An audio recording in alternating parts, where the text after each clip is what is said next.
Hello friends, welcome to my channel. आज हम बात करने वाले हैं सीबीएसई के एक बहुत ही इंपॉर्टेंट सर्कुलर के बारे में जो क्लास 9th और 11th के रजिस्ट्रेशन से रिलेटेड है सेशन 2025-26 के लिए। तो इस वीडियो को एंड तक देखिए ताकि कोई भी कंफ्यूजन ना रहे। इनकेस तब भी आपको कोई क्वेरीज है तो आप डायरेक्टली मुझे ईमेल के थ्रू कॉन्टैक्ट कर सकते हैं।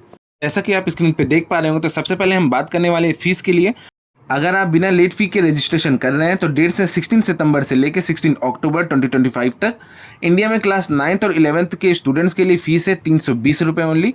अगर आप अबोर्ड से हैं तो क्लास 9 के लिए 550 रुपये और क्लास 11 के लिए 660 रुपये हैं। लेट फीस के साथ में रजिस्ट्रेशन 17 अक्टूबर से लेके 31 अक्टूबर तक होगा। लेट फी के साथ में इंडिया में फीस लगने वाली 2320 रुपये और अबोर्ड में क्लास 9 के लिए लगने वाली 2550 रुपये और क्लास 11 के लिए लगने वाली 2660 रुपये। इसके अलावा ट्रेनिंग फीस 20,000 और स्पोर्ट्स फीस 10,000 जो रजिस्ट्रेशन फीस के साथ में ही देनी होती है। लेकिन एक बहुत ही इंपॉर्टेंट बात, विजुअली इंपेयर्ड कैंडिडेट्स को रजिस्ट्रेशन फीस नहीं देनी है। एक और ज़रूरी नोट, सारी फीस सिर्फ ऑनलाइन मोड पे ही एक्सेप्ट की जाएगी, कोई ऑफलाइन या डायरेक्ट बैंक डिपॉजिट नहीं चलेगा। अब बात करते हैं फ़ी पेमेंट मेथड, यानी कि फ़ीस कैसे पे करनी है वो भी जान लीजिए।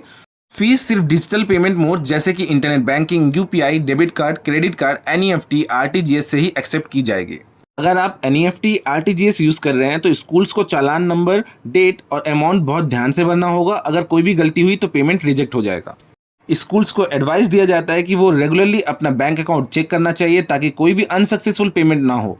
अगर फीस अपडेट नहीं होती है आपके पोर्टल पे तो डुप्लीकेट पेमेंट ना करें। उसके बजाय आप feehelpdesk.cbse@gmail.com पर ईमेल करके अपनी प्रॉब्लम बता सकते हैं सीबीएसई को। अबोर्ड के स्कूल्स को शिफ्ट पेमेंट यूज़ करते वक्त ध्यान रखना है क्योंकि इसमें 5 से 7 दिन लग जाते हैं, इसलिए वो लास्ट डे से पहले ही प्रोसेस कंप्लीट कर लें। अब बात करेंगे लेट फीस कैलकुलेशन, यानी कि लेट फीस कैसे लगती है ये भी समझ लीजिए। लेट फी तब लगती है जब स्टूडेंट्स का डेटा लास्ट डे तक फाइनलाइज नहीं होता है। अगर आपने अपने स्टूडेंट्स की डिटेल्स लास्ट डे से पहले फाइनलाइज कर दी है तो आप लास्ट डे तक बिना लेट फीस के पेमेंट कर सकते हैं। लेकिन अगर रजिस्ट्रेशन डेटा लास्ट डेट तक फाइनल नहीं हुआ है तो लेट फीस लग जाएगी। लास्ट डे के बाद कोई भी एक्सटेंशन नहीं मिलेगा। अब बात करते हैं स्टेप्स ऑफ ऑनलाइन रजिस्ट्रेशन, यानी कि रजिस्ट्रेशन प्रोसेस में स्कूल्स को कुछ स्टेप्स फॉलो करने हैं। क्या क्या होते हैं वो डिटेल में डिस्कस करते हैं। सबसे पहले स्कूल्स को ओएसिस पोर्टल पर सेक्शन और स्टूडेंट्स की टोटल संख्या एंटर करनी होगी और इसमें कोई भी करेक्शन बाद में नहीं होगा। स्कूल को प्रिंसिपल का नाम, phone number, email address, website etcetera जैसी डिटेल्स को अपडेट करनी होगी। टीचर ट्रेनिंग डिटेल्स भी एक बार ही भरी जा सकती है, इसलिए ध्यान से भरें। स्टूडेंट्स की डिटेल को आप इंडिविजुअली भी डाल सकते हैं, साथ ही साथ आप बल्क में एक्सेल फाइल अपलोड करके भी डाली जा सकती है। एक्सेल फाइल का फॉर्मेट चेंज नहीं करना है वरना डेटा अपलोड नहीं होगा। एक बार एक्सेल फाइल अपलोड करने के बाद में कोई एडिशन या करेक्शन सिर्फ ऑनलाइन ही पॉसिबल हो पाएगा। रजिस्ट्रेशन डेटा फाइनलाइज करने से पहले स्कूल्स को एक चेकलिस्ट प्रिंट करनी चाहिए और उससे एडमिशन रजिस्टर से क्रॉस चेक करना चाहिए। इससे स्पेलिंग मिस्टेक्स और दूसरी गलतियां सुधारी जा सकती हैं। फाइनलाइजेशन से पहले सारे करेक्शंस कर लेनी चाहिए। एक बार डेटा फाइनलाइज हो गया तो कोई भी करेक्शन, डिलीशन या मॉडिफिकेशन पॉसिबल नहीं होगा। चेकलिस्ट से स्टूडेंट्स का नेम, डेट ऑफ बर्थ और सब्जेक्ट को अच्छे से चेक करना ज़रूरी है। करेक्शन के लिए ऐड, मॉडिफाई और डिलीट के ऑप्शंस अवेलेबल हैं। अब हम बात करेंगे फोटोग्राफी गाइडलाइंस की, यानी कि फोटोग्राफ अपलोड करने के लिए कुछ रूल्स हैं जिनका पालन करना ज़रूरी है। फ़ोटोज़ बिल्कुल क्लियर होनी चाहिए और 6 महीने से ज़्यादा पुरानी नहीं होनी चाहिए। फ़ोटोज़ में आपका चेहरा कैमरे की तरफ सीधा होना चाहिए और पूरी इमेज होनी चाहिए और सीधा कैमरे में देख रही होनी चाहिए। बैकग्राउंड सॉलिड कलर का हो तो बेस्ट रहेगा। पासपोर्ट साइज जो फोटो होगी वो 40 KB के लिमिट में ही होनी चाहिए। फ़ोटोज़ को कैंडिडेट के रजिस्ट्रेशन नंबर से सेव करना चाहिए। फोटोग्राफ्स को डेटा फाइनलाइज होने से पहले चेंज किया जा सकता है, लेकिन एक बार डेटा फाइनलाइज हो गया तो फ़ोटो चेंज नहीं हो सकती, तो इस चीज़ का ध्यान रखें। अब बात करेंगे स्कीम ऑफ स्टडीज़, यानी कि अब हम स्टूडेंट के सब्जेक्ट के बारे में बात करेंगे जो क्लास 9th के स्टूडेंट्स को चूज़ करने हैं।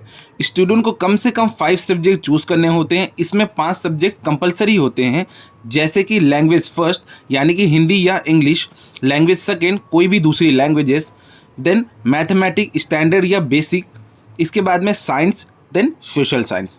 इसके अलावा स्टूडेंट्स ऑप्शनल सब्जेक्ट भी ले सकते हैं जैसे कि स्किल सब्जेक्ट या कोई दूसरा एकेडमिक सब्जेक्ट।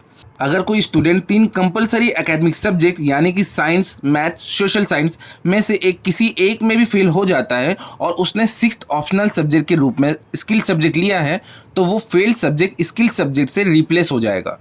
ठीक है। अगर कोई स्टूडेंट पहले 5 सब्जेक्ट्स में से किसी लैंग्वेज में फेल हो जाता है तो वो 7th ऑप्शनल लैंग्वेज से रिप्लेस हो सकती है, प्रोवाइडेड कि उसने उस 7th लैंग्वेज में पास किया हो और हिंदी या इंग्लिश में 5 सब्जेक्ट में से एक हो। विजुअली इम्पेयर्ड कैंडिडेट्स के लिए स्पेशल रिलैक्सेशन है, वो 2 या 3 लैंग्वेजेस के बजाय सिर्फ एक कंपलसरी लैंग्वेज ले सकते हैं और मैक्सिमम 2 स्किल बेस्ड सब्जेक्ट्स ले सकते हैं। अब हम बात करेंगे अपार आईडी को सबमिट करने के बारे में, खासकर कि 2025-2026 के सेशन के लिए।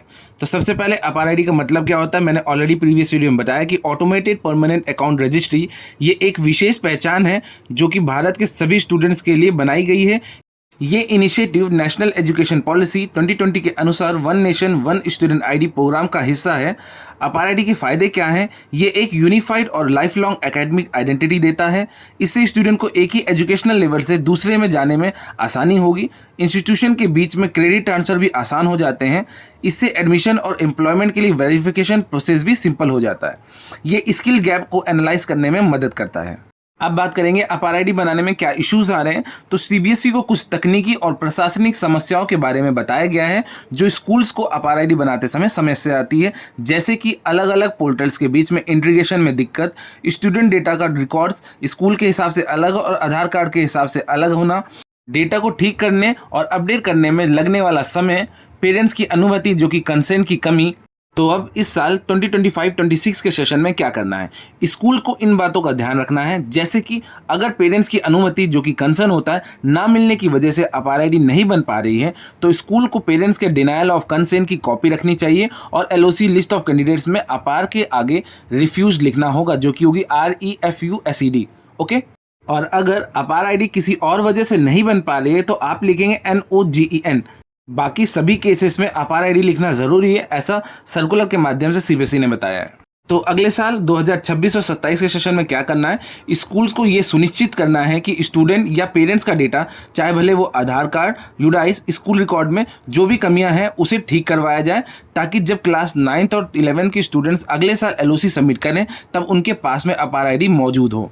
तो इस सर्कुलर में सिर्फ इतना ही था। मैंने कोशिश की है कि एक एक पॉइंट को मैं आसान भाषा में समझा सकूं, और अगर आपके कोई सवाल है तो आप कमेंट बॉक्स में ज़रूर पूछिएगा। वीडियो अच्छी लगी तो please like and subscribe to my channel, ताकि हम फर्दर भी ऐसे कंटेंट्स ला सकें। मिलते हैं नेक्स्ट वीडियो में। Thanks for watching.